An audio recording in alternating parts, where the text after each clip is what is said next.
Hello and welcome everybody. It is Friday. It is 6 o'clock and it's 6 o'clock Club. Hi, I'm Andy from Twisted Narrative and I'm joined tonight by an even more familiar face, a face that is getting familiar day by day. Do you want to introduce yourself? Yeah, I'm Ian. You probably know me by now. Mhm, absolutely. Thank you for joining us. Hi, Kyle. Thanks for jumping into chat already. We've got sort of a busy one tonight. Tonight, we're going to be doing a review of the week. We're going to be talking about this weekend's games, and part of the review of the week, we'll obviously talk about the game that Ian played in midweek, which is our Call of Cthulhu Tales from the Smoke actual play. And then I've got sort of a coming up thing as well to sort of chat about some of the actual plays coming up and everything else, really. So, once again, a busy one. But as always, before we even delve into those things, um, quick chat about last night's game and a quick chat about tonight's game, really, although that will come into what's happening this weekend, I guess. So last night we had a full group for Call of the Netherdeep, actually running the published game book. Um, and it was an interesting one last night. We had six players. We had we had uh, Jack, and sorry, I'm confused All the myself by doing J's. this. Yeah, we've got James, Joe, Jack, Michael, Connor, and that was in the game. I knew I'd actually made notes of it. And that they started off because there was only three players the previous session, and they were in a little bit of a sort of combat, and it wasn't going particularly well for them because they were at half strength. But they soon dealt with that, and then there was some explorations and uncovering and working things out, which was quite nice. But then there was something that was kind of problematic. I certainly felt, and it wasn't until I was running it that it felt. I don't know whether I was running it badly, but it was a consecutive number of different saving throws as they made their way down. Um, and it basically was saying these things trigger as soon as they, in effect, cross the threshold. So it wasn't a case of everybody being a group and then everybody having to make the saving throw. It was like one person, as often does stealth forward. They had to make the saving throw. They failed the saving throw. Something happened. Then at the end of their turn, they got to make a saving throw. They passed it. Everybody knew. And it was very much a kind of in and out. Am I going to pass it? As soon as they passed it, they were immune to the effect for a certain amount of time. Um, but it felt not because the players were doing the right thing, because of the way that it was written. It felt very awkward. Stop. Um, Sorry. Stop, start. Yeah, yeah, Yeah. yeah. And uh, it just, again, I think I would have rewrote it. But the way that it was written, it was like when they cross the threshold, this happens. But immediately after that, they encounter something else, which does the same thing again, but for a different reason. Um, and I certainly would have tried to break that up as well. It's quite nice to have the three pillars of sort of role playing, sort of combat, social, and exploration kind of split up. So you sometimes have a number of social encounters or a number of combat encounters after each other, but it's nice to mix it up.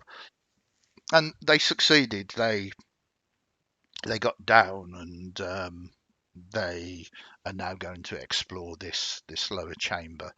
Um, I think I could certainly have run it better, but the only way I could have run it better is changing it somewhat, so that it only triggers when something else happens, for instance, and hits the whole party. Everybody makes a save. Some people save, some people don't. Things happen. It's a moment of peril, and quite interesting dynamics. Um, So I think the players were joyous to get through it and joyous to succeed. I don't think it was, a terrible session, but I just kind of felt I could do better. I think I'd that be hap- sorry. I think that happens sometimes, right? When you've got this is a pre-written campaign, Yeah, yeah, right? So when you read that pre-written campaign on paper, you can look at it and go, "Well, that seems okay. Okay, that mm, seems like I don't see an issue with that." And then you dive into it, and the mechanics of it are, you know, they do hold it back. But it's yeah, not until you get the opportunity to yeah, play it that that's ever going to surface. yeah, yeah. So And as I always said, it doesn't matter how experienced you are, you're always learning, and that's the best way to sort of approach these things is to go, right, I'm going to be a bit more wary. Not about that. The Call of the Nebula is a joy to run. Don't get me wrong; it's been absolutely wonderful so far. Um, and it might have just played out differently when they were play testing it and everything else, or it just got lost in translation, or maybe I misread it. I don't think I did misread it. Um, and as I say, I like to try and give the experience of the book mhm. rather than because I might as well just homebrew something if if I'm changing things so much that it doesn't represent what's written. But it was an interesting one. If you are in chat and you played last night, as I know some of you are, hiya Elsa. Let us know in the comments. I would very much. I like to dissect these things without doubt. Um, so that was the game. As I say, it wasn't terrible, um, but I felt it could have been more dramatic, if you know what I mean. Um, uh, so that was last night's game. Tonight's game we will do when we start talking about the weekend, I suppose, um, which we'll do now anyway. I'm just trying to figure on what the best thing to do is. I think talking about this weekend's games and then going on to the review of the week leads us into the Call of Cthulhu thing, which is probably going to take a little bit more of the time. Yeah, of course.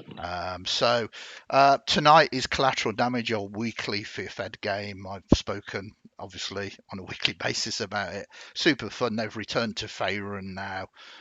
We have Ryan, Ben, Charlotte, Michael, Stuart, and Richard in it. V, unfortunately, is not around tonight. I say they returned to Faerun. It's 5th edition, and they are 18th level. They're just about to speak with Force Grey and Waterdeep and try and uncover a conspiracy. Whether they act upon it or not, we will find out tonight. Um, Is your Force Grey traditional Force Grey, or have you altered it slightly? I've altered it slightly. I felt um, I felt it was a little too light-hearted. The stuff that's gone before. I like my humour, Mhm. but I want it for skate. It's supposed to be like a special Black Ops group, Yeah. and I wanted to give it a little bit more of an edge, to be honest. Um, my my PCs in a game I'm running. I'm not going to say which it is because it would yeah, give away where they were. yeah, Um, are encountering a particular member yeah, of as written Force Grey yeah, at the moment. I think it works for the campaign that it's in. yeah, yeah. But There's nothing wrong with it. But I say this is homebrew. So, to be perfectly honest, I played the harpers completely differently to the way that they should be. Um, silent halfers, I'll put my hands up. I think I preferred them in 2E. I think yeah, they've yeah, changed them too yeah, yeah. much No, no, now. absolutely. Mine are much more 2E orientated, and Mhm. it's whatever works at your table, really. Um, the Zentarum are pretty much the same. Um, the Xanathar pretty much the same. Um, but certainly Force Grey and the Harpers, I've kind of taken some second edition influences from. Um, but obviously, I grew up throughout that period of Ed Mhm. Greenwood and all of the second edition Forgotten Realms stuff coming out, and I absorbed it. And it wasn't just books; it was novels, it was computer games, it was a whole host of media, and it was fantastic. And I think It that was. stays with you. I think it does stay with you. It does. I think earlier in the week you mentioned when you had the shop, you used to run Undermountain as a drop-in. Sorry, I used to run that what would be what was known as Undermountain, but is now known as Dungeon of the Mad Mage. Yeah. And I remember, I think that was the second kind of box set that I bought to run for the table that I used to like rotate games around with. And yeah, I don't know how we ran it. I mean, you were talking about maps on VTTs yesterday with Ethan, right? And God, there was some big maps in that game. Yeah. I mean, they used to like their poster maps, and what they used to do. I mean, you know this, but I'm letting the audience know. It wasn't like he's a poster map. It's like, no, here's several poster maps that actually connect together. Welcome. I mean, it was amazing and it was good, and I don't know how we used to run games back then, but we did, and we had great times. I like the way that things are now, and I think virtual tabletops are a godsend, especially for doing like the game that I'm about to mention now, which is tomorrow's games, Saturday, and Dungeon of the Mad Mage is the first one that we're running, and Ian is in it. So we've got Anand, we've got Richard, we've got Pete, we've got Ian, we've got Josh. Jocelyn should be in it, but unfortunately she can't make it. Tell us about it. Love it. I think people have a perception of what that campaign is about before they come into it, and I think my experience of playing it at your table, and that's all you can ever talk about, is the table you play it at, it is a dungeon crawl. You're never going to get away from that, right?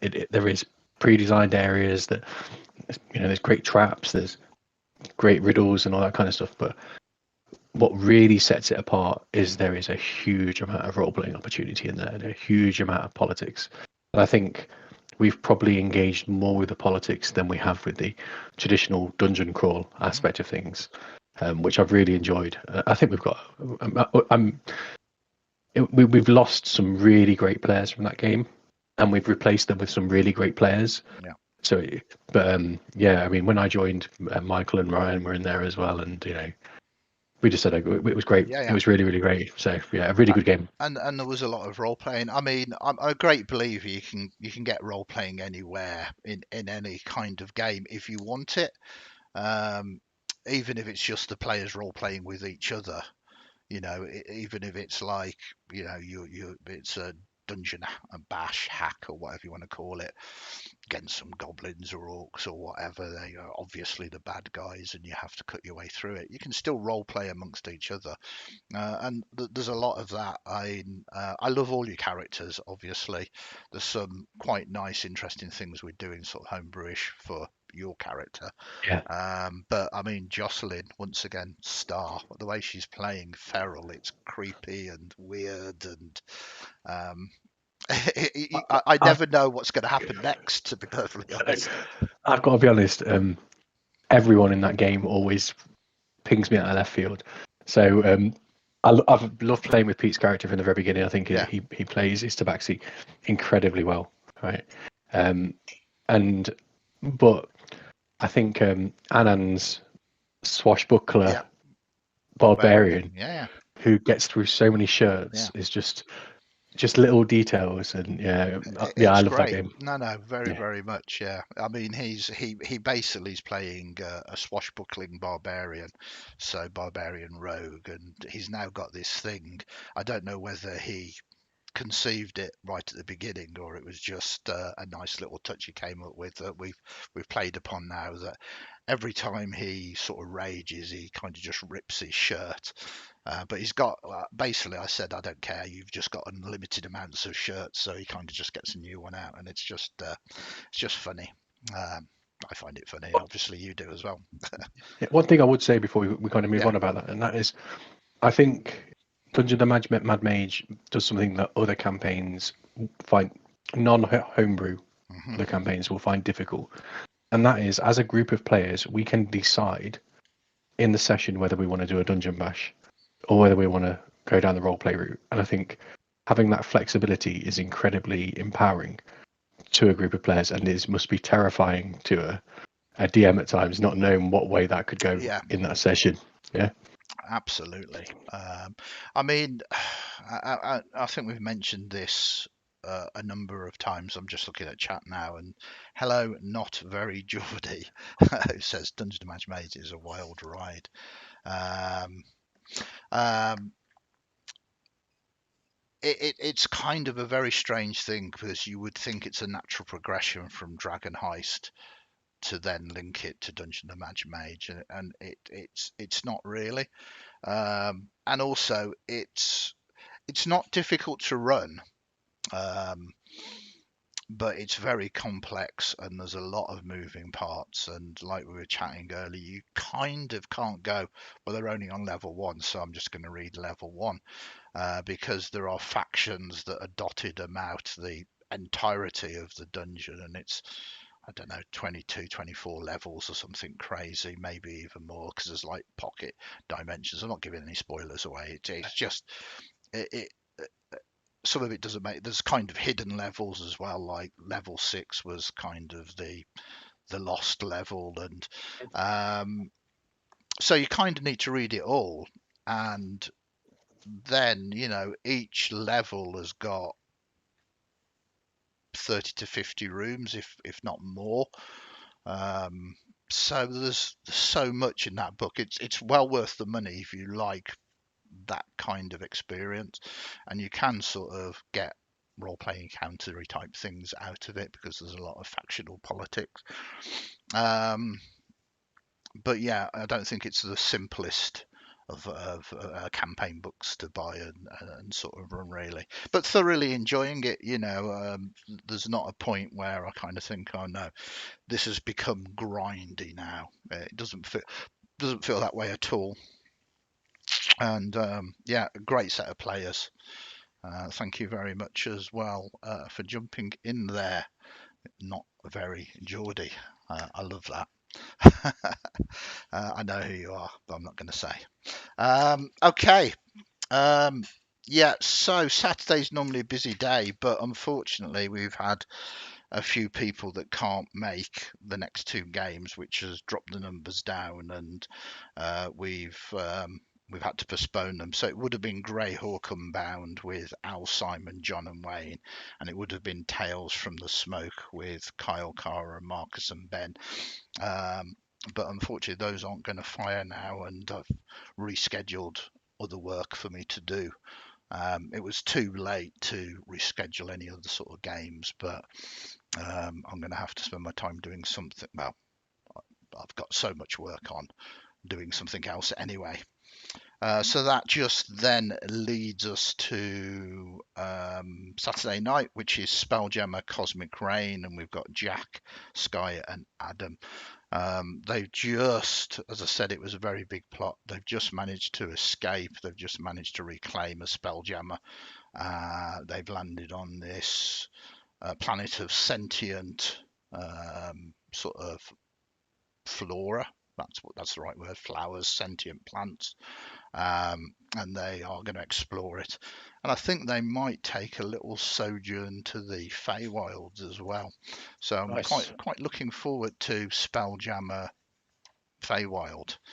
Feyjammer. Feyjammer, yeah, which is, I mean, I'm going to note that down. I You mean, can have that one for free. thank you. Anything on this show is your property, so I understand. Just so you're aware, in chat at the moment, Yeah. Carl has said that he spoke with Cara and she can play in the smoke. So I don't know if that changes things for you at all, but No, unfortunately not. It's a little too late now. that ship has sailed. Yeah.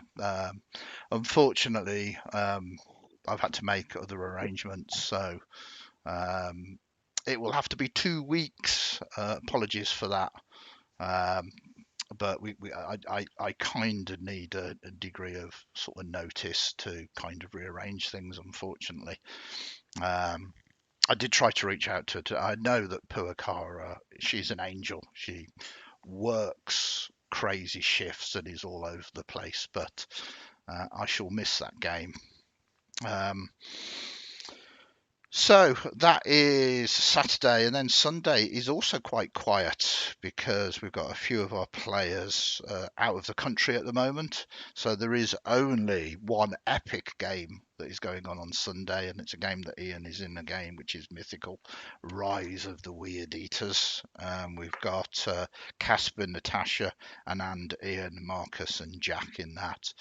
And again, feel free to have a quick Yeah, I chat. will be. I'll be really quick. I think what's really interesting about that campaign is we've gone from what was a series of connected one shots Hmm. to kind of, in that tier one system, and then you had a few games that didn't fire, and you opened it up, and I think I said, can we move this to a campaign? We had enough players, and we're forging now as a party, which is really good to see. But it's Yeah. an unusual party because we have a spread of levels. I'm not sure how many other games you run have that kind of spread. Hmm. And it will, It's only mythical that yeah, I do sort of proper experience. yeah. And I think, that will gradually get to a point where that gap is smaller because as you get to larger levels, it takes longer to get there. Hmm. But at the moment, I think Jack's like level 5, maybe going into level 6. I'm like level 7, Anand's level 7, Marcus is level 6. Yeah. And I think we've got some level 8s and level 9s in Yeah. there. Um, and that must be challenging from a balance perspective at times. I mean, don't get me wrong, I know that part of mythical is a power trip, right? But Yeah. that was Yeah. a No, no, um, not at all. Because I mean, your character is much stronger than the level that you're at because you've yeah. optimized it. Also, mythicals about having these. Everybody's got magical talents, so you've got some cantrips and a first level spell, and magic items are one tier down, which I knew what I was doing when I was doing it, but it completely shifts the nature of the game. It does. Um, um, I mean, for instance, the Icebreakers game, which is going to be next Thursday night, I'll come on to that in a minute because it's the third anniversary of it. I've been overly generous. I deliberately was overly generous with magic items, and whilst they're 12th level, it feels much, much stronger. And the thing with magic items on the whole is they are more powerful than levels. A level gives you maybe one or two extra spell slots, but once you cast your spell, it's gone.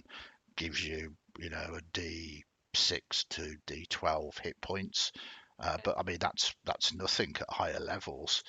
But when you've got like a flaming longsword that is doing extra 2d6 damage on top of everything else, it makes a big difference. And of course, if you've got magical armor, if your armor classes, because armor is one of those things.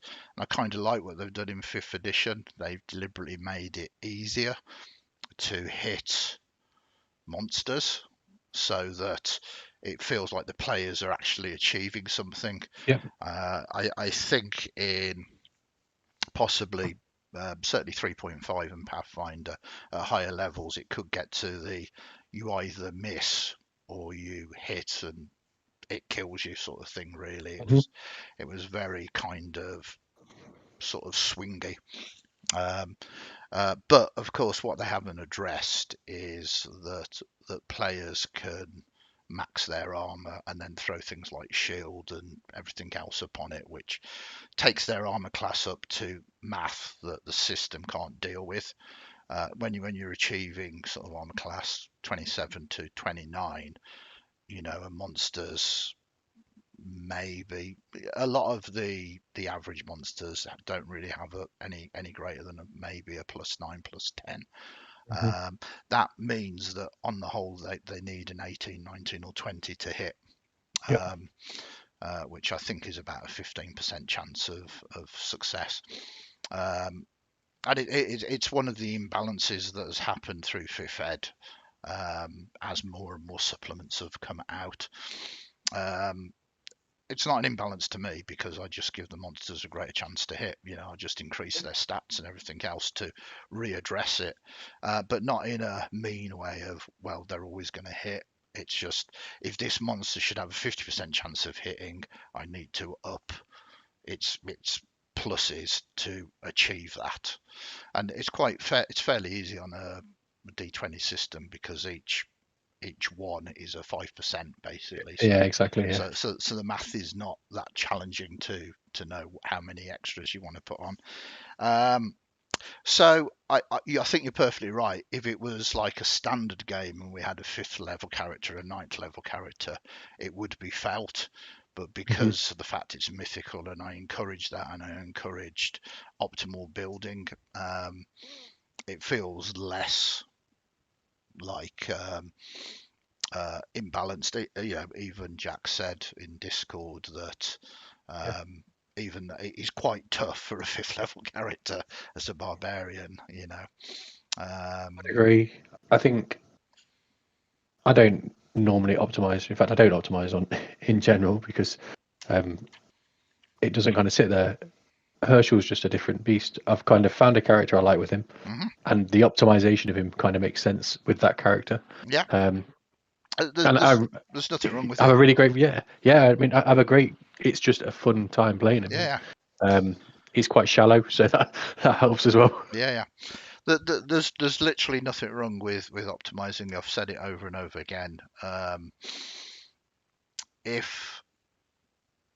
If players optimize the characters, it's down to the GM to deal with that. If the players are cheating, that's a different discussion to be had. But if it's with rules as written, good on you. I suppose the only thing that is cheeky, I'm not saying that you've done it, um, and it happens. It happened when I was running the store and people playing Magic the Gathering. It happens. In card games, it's called net decking. But you can go to YouTube now and go, okay, I want to play the best, sorcerer. Mistake. Yeah. I'll YouTube. What is the best sorcerer?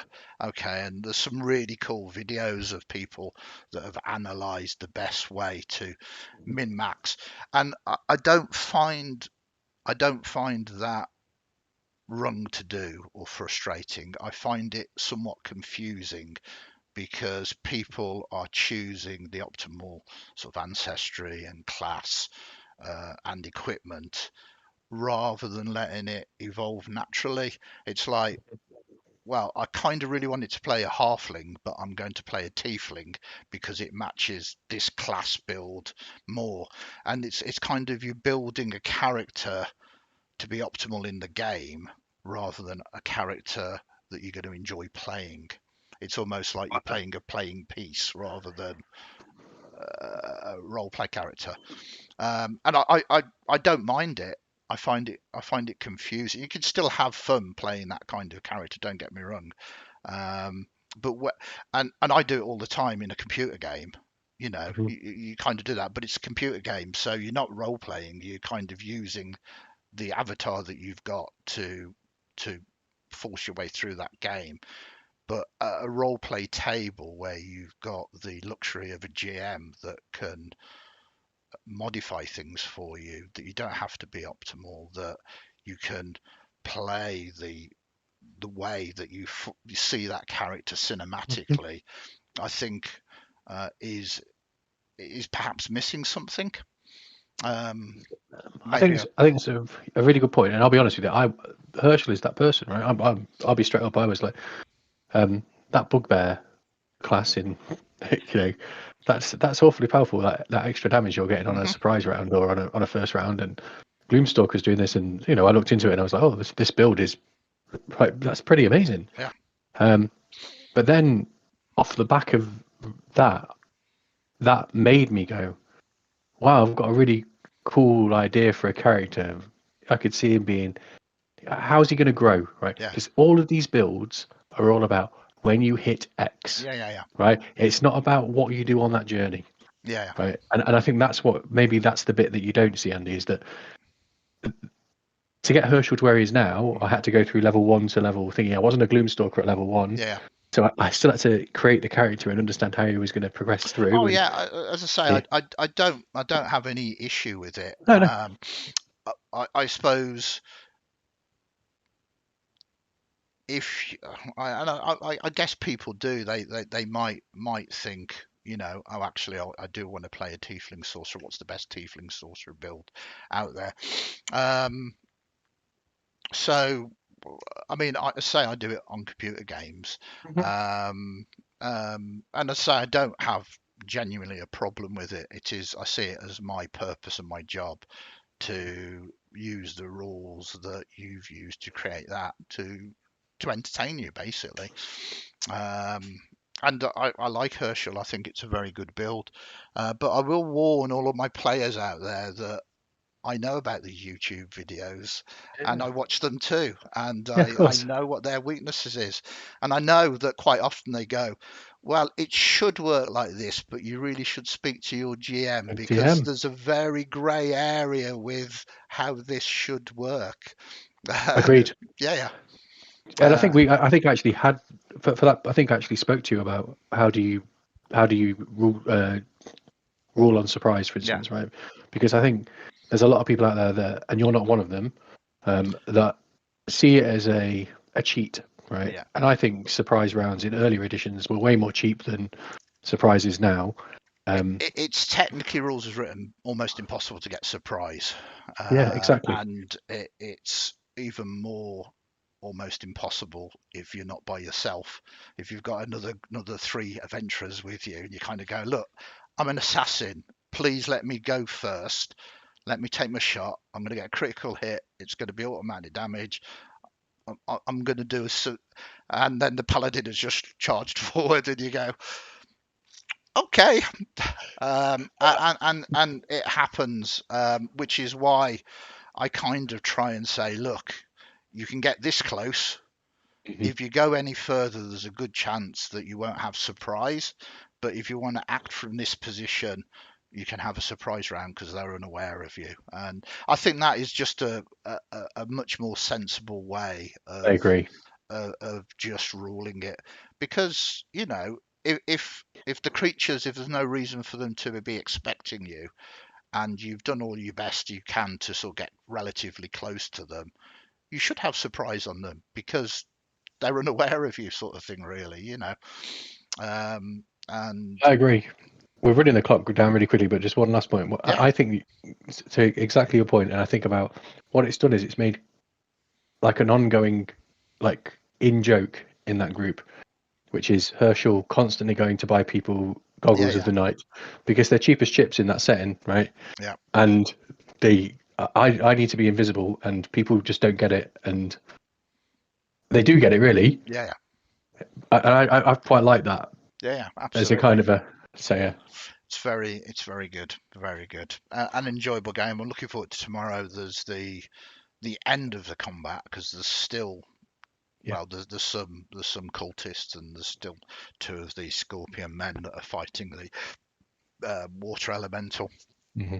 Um, and then there's moving forward, so I'm very, very much looking forward to it. And it was an epic combat that could have It was. easily gone a different way had the monk not did his stunning strike, which was amazing. Um, okay, so I mean that is everything that is going on. Well, not quite everything, because on Sunday night, um, we was going to do an improv, but it's been problematic getting people that have free time to kind of jump in and take part. I was going to do an improv and then a Mork Borg, because Mork Borg is quite improv anyway. You can roll on tables to generate Hmm. dungeons and everything else on Sunday nights. Um, but at the moment, until we can kind of build up the amount of cast that we have for actual plays, I don't want to be putting undue pressure on people to take part, and I don't want the stress of having to wrangle everybody together to try and do it, really. So I've done something called Game Over instead, and I'll be live streaming various computer games, starting off with early access of Baldur's Gate. Nice. So you'll see me maxing. You'll see me doing the crazy things. I've called that up. So that'll be on Sunday night from 8 o'clock, um, and I will. I'm going to start off with Baldur's Gate. I'm going to do Baldur's Gate Sunday night. If we enjoy it, if people enjoy watching it, I'll continue until we hit. I think the cap is only third level, So I don't know how fast it's going to get us through that. But then there's a ton of other games that I might do. Cyberpunk, I might do some more Sons of the Forest, I might do some more Conan. But that is basically what I'm doing until we can build up enough people interested in taking part in some of the actual plays. Um, and that, Question: yeah, Are you not running Sean on Sunday? no, because two of Ah, our okay. players are well abroad, as you very well know, Okay. trying to find the Okay. Northern Lights. Teddy and Jen are back. I think they're back tomorrow, hopefully. But No, I think they're coming back on Sunday, but they might I not hope be able to not. get back. That might be it. Okay. Or maybe they're coming back, but they definitely said they couldn't make it. That makes Maybe sense. maybe they need a day to recover. I wouldn't I, blame them. I don't know, but um, they're away. They're either going to be away or be back and not able to play. Fair Um, enough. but fundamentally, and Becca is touring the world as well. So we're down three Nice. players. So there is no Eberron on Sunday. So that is what's week in review. What's happening this weekend, um, and then we've firstly with the cast stuff, we've got a few games coming up. We've got a Tales from the Smoke Vampire coming up, and we're looking for people to take part in that. If you are interested, hop into Discord, give me a message. We'll get you into the green room, which is um, the channel that talks about taking part and kind of allocating spaces and everything else. Um, and then there's also the Riddle of Rotwood Bog, um, which is going to be a 50 game. We've got a few spaces left for that, and that is towards the end of the month as well. I can call up the March schedule now for everybody to have a quick look at. So it is on the 22nd, on Wednesday, the 22nd of March, that we've got Tales from the Smoke Vampire the Masquerade at 7 o'clock. And then it is on the 28th of March, the Riddle of Rotwood Bog at 7 o'clock for that as well. We have, though, next week on Tuesday, got a game of Shiver at 7 o'clock. This is a cinematic horror based game. We've got an amazing cast, and the individual who is responsible for creating the game is going to be directing it, as they call it, being the games master, and that is Charlie. So I am super excited for that as well. Encourage people to go back and listen to that interview that you did with Charlie as well. I thought Yeah, the Shiver interview was really good. Really good. absolutely. Very informed, and I can't wait to sort of take part in it. And then this comes on to quite a short conversation now, I guess, about the game that we ran on Wednesday night, which was the Tales from the Smoke Call of Cthulhu game. I can call this up here. Ian was in it as well. We had a great cast. We had Ian, we had Jocelyn, we had Dave, and we had Chris, all playing in my homebrew world of the smoke. But it was supposed to have a Call of Cthulhu feel to it. I don't know. Did it feel like that? You've played Cthulhu with me before. I have. So there were times I was during the progress before we got to the inn where we met the grave robber. Yeah, I kind of thought, if I was joining this stream, is there enough horror yeah, so far? And then it just went crazy. yeah, After that, it just went crazy. And I think if I reflect on how Cthulhu is in general, it's pretty much like that normally, yeah, right? yeah, That it's normal, normal, normal, normal, normal. How things have just gone completely round the bend for us. yeah, And yeah, so I still really enjoyed playing in it. A completely different kind of character than I would normally play. I'm very, by nature, I don't like to be that subservient, and he was very subservient to a degree. yeah. But yeah, I thought it was. I really enjoyed it. I really Yeah. enjoyed it. It was an interesting one. It did start a lot slower than I anticipated, and I think it was a case of you kind of trusting Cooper Trent first, and that caused sort of conversations. As a one shot, I might have perhaps wrote him in a little closer to you so that Hmm. he would have been there as well. And I think that would have cut out half an hour, maybe even longer, of the initial sort of introductions. Um, um, I so, think you'd have had things that would have happened off screen then, though, yeah, Andy. Okay, so I thought about that too, and I think part of what works is the tension that's there yeah, to begin with, right? yeah. I mean, certainly, don't get me wrong. I really enjoyed watching you role Yeah, play that out. I didn't think it was wrong. no, Um, I was thinking more from a viewer perspective as opposed from a player perspective, if you know what I mean. yeah, but the information that came out of Cooper around the reason I want to speak to you is because of this Yeah, was the reason that it drew us together. yeah, yeah, And if it had happened, that would have had to have happened off screen to yeah, give a narrative reason. And I think that's an important part of the plot yeah, that yeah. you have. No, no, Yeah, so that's fine. I get. Um, I mean, you didn't miss anything out deliberately, but I missed out various encounters because of the time again. Quite difficult to fit everything into a 3 hour session. Um, had you had more time, um, there was most definitely would have been an opportunity to go to the sort of museums and libraries to kind of, okay, there is something strange going on now. Perhaps we need to see if anything like this has happened before, and that would have gave you a little bit more sort of plot. Um, you, I don't know whether you would have uncovered it because it's library use, but Hmm. there were librarians that could have helped you as well. But it would Hmm. have certainly gave you a little bit more idea of what was going on and Hmm. perhaps an answer how to deal with it. Um, and that wasn't your fault because of the time constraint for the stream and the game. It was very much a case of, well, you're just going to follow this trail then, and you followed the trail.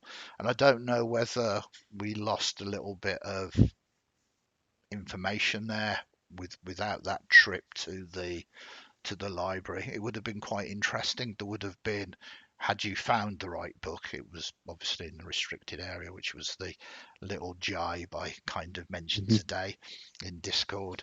Um, it was like a mythos book, so some sanity would have been lost there, and it was 2d8. It was quite extensive, so that would have caused a little bit more of Cthulhu sanity loss. And that was more or less it, really. Um, I think Cthulhu as a one shot is a big piece of pie to try and eat mm, Absolutely. because in its very nature, it is heavily narrative driven, and you are trying to construct a story from beginning to end in a very short period of time. Yeah, And yeah, I listen to a lot of Cthulhu podcasts, and they'll say it's a one shot, and you'll be like, it's not a one shot. It's like 9 hours long, yeah, yeah, yeah, right? yeah, yeah. No, it, So I think with the time you had, mm-hmm, I think you did a really good job. I think you have to propel the story forward. yeah, So you saying to us, "Can I close the scene there?" yeah, Right? You're giving us agency to say, "No, there's more we'd like to do here." yeah, But you're also signaling to us, right? You've probably got everything you can out of this right now. yeah, What would you like to do? So I felt it gelled well. yeah, yeah. Again, it was really good. I was really satisfied with the ending Hmm. for Cthulhu anyway. I mean, there was the opportunity for that absorption of the mind, whether Hmm. that would have strengthened the resolve of Theodore enough to hold back that. But then what do you do with this thing that kind of has the mind of Theodore and his wife, but also has these other things in him? Hmm. Um, so that was interesting with I'm going to do it. No, I'm not. And it was like, yeah. when she tried to drag you away, and it was like, no, this isn't fifth edition D&D. You either stay or you flee. This thing is about to rip you apart. Me and Jocelyn were chatting the next morning Yeah, about it. Number one, I'm sure Jocelyn won't mind me saying this. She said it's one of the few things that she's sat her husband down and just went, "Wow, this just happened!" Right. wow, So if there's any kind of compliment, there's a great wow, compliment. that's Yeah. that's great. Right. And then I was like, she was like, I felt conflicted. I said that was the whole point, right? Yeah, For me, the journey of that story was you have a very loyal servant that has been in servitude to the husband and the wife throughout his career, and the one thing he needs her to do is go, and she does, right? yeah, And that was it was very a good. great story, a great Yeah, story. and I always I don't like killing players, even in Cthulhu, but it has to happen. And It's amazing in Cthulhu. I kind of felt sort of mean, but it was necessary. I think if I was directing a horror movie, it is like, well, they died in the fire. There was a fire, it burnt it down, and of course, you killed it, didn't you? But Jeremiah Brass did manage to escape though, and it's just that scene of him sort of walking away, and no indication of is he, isn't he? It's that closing moment of the thing, I guess, where Yeah. they just say, "I guess we'll have to wait and see." Hmm. And I was very pleased it ended that way because I felt it was narratively very, very strong. I got very Carnage vibes off it as Oh well. yeah, it was that. I based it off an actual Cthulhu, a bit of Cthulhu mythos, um, and there was quite a lot more to sort of come out from that. And I kind of mentioned it in the out sort of thing, really, Hmm. that it was trying to get Theodore got, don't like the word possessed, but taken over by it, Hmm. and it was only his good-natured mind that was holding it back, and it was trying to compel it to go to the smoke to to um, to thrive in the smoke. This place of, well, of bad morals, but also pollution and everything else. And he literally went, "I can't have this. I'm just going to bury myself again." Um, That and was that was the point for me, for my character. yeah, Okay, because when I stepped in front of Dave's character to stop him shooting my old master, I would have stopped that bullet for him yeah, because, yeah, as far as I was concerned, he was back. My mistress was wanting to engage with him, but as soon as he said that he tried to kill himself, hmm well, I was relinquished the duties of him then, right? So, yeah, yeah, yeah, who I needed to protect was her again, yeah, yeah, yeah, and that was for me, for my character, that's a real turning point for me to be yeah. able to kind of step in it. Okay, that I can go this way now. And I kind of figured that was quite a nice little twist because you were all looking for who murdered him, and it was Hmm. him doing it. Because obviously he'd gone mad because it's Hmm. Cthulhu and he'd been taken over by this thing, and he just figured that was the best thing to do and didn't really think that you would be able to uncover him if he brought enough rock down upon him.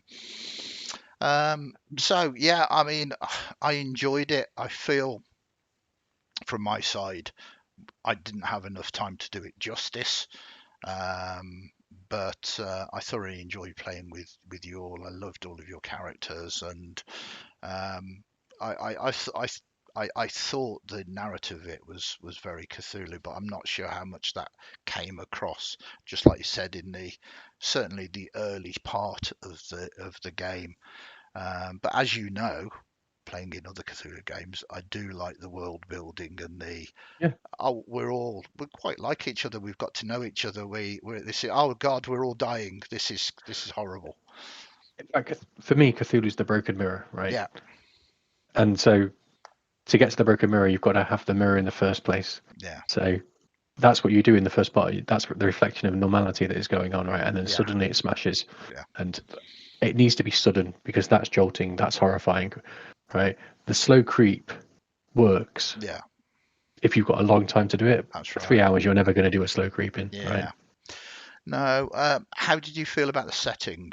Did you? Yeah, I think it worked really well. I think I probably over prepared with it. Yeah. I'd kind of dived into your primer, and Yeah. so I'd had some ideas already about when things. I'd already thought when things go wrong, these are probably. I'm already going to kind of try to set things up like I did in the preamble with Hmm. saying I've reached out to the guilds and already engaged them, and that they so that I could turn around and say, if such and such, oh, I'd like to reach out to Yeah. the the gem cutters or to the flora, but Horologists. exactly.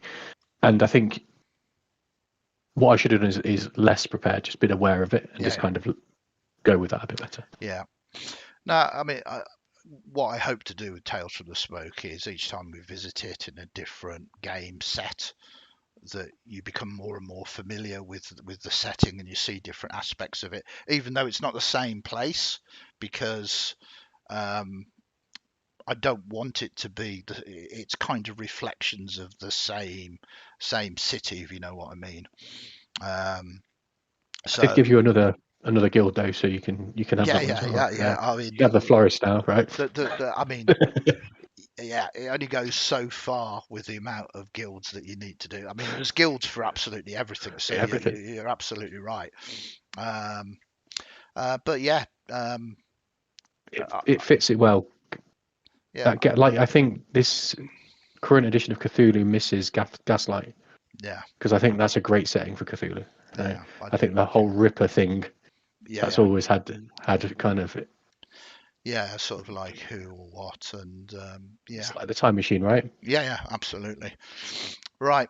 Well, we are. We haven't overrun because I'm not due to run a game for another 9 minutes. But it's been an absolute pleasure. Thank you for jumping in so that I'm not just babbling to myself.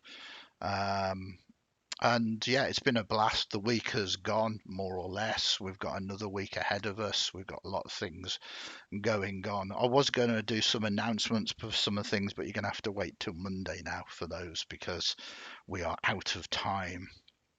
I say a big thank you to you, Ian, for joining me. Thank you to everybody in chat, everybody that is watching on catch up. If you've got any ideas, the link to the Call of Cthulhu Tales from the Smoke live stream is in the comment section below. If you are interested, have a look. There are there are spoilers there for future Tales from the Smoke as you get to know and see the world develop and explain to you. Um, but I've got a collateral damage to run in a few minutes' time, so I'm going to say goodbye for now. If you have liked it, please give us a subscribe and a like. And I shall see you all again either over the weekend or on Monday at 6 o'clock. Bye bye from me. Catch you later, everyone. Take care. Bye bye for now. Have a great weekend.